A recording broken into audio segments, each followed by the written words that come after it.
À la fin des années 1970, Mengistu était à la tête de la deuxième armée la plus grande d'Afrique subsaharienne avec des forces navales et aériennes importantes.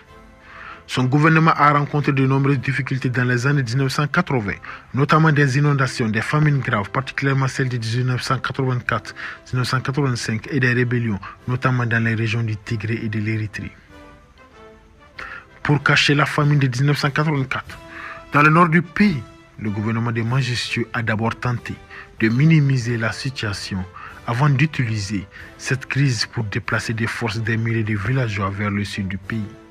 Cela était censé les protéger de la famine, mais selon les rebelles, c'était une façon de vider les zones contrôlées par la rébellion.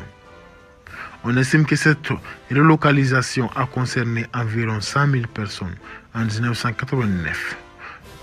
En 1989, le Front de libération des peuples du Tigré, FLPT, s'allie avec les séparatrices érythréens pour former le Front démocratique révolutionnaire du peuple éthiopien, PDRPE, dirigé par Meles Zenawi, qui deviendra plus tard Premier ministre.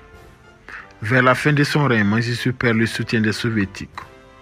Le 26 juillet 1990, il annonce que l'Éthiopie renonce au communisme et cherche à améliorer ses relations avec les États-Unis et Israël. Au printemps 1991, les forces du PDRPE marchaient à Addis Abeba et le 21 mai, Mengistu fuit le pouvoir et le pays.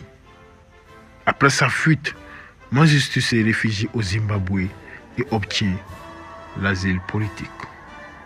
C'est la fin de notre vidéo. Merci et à la prochaine.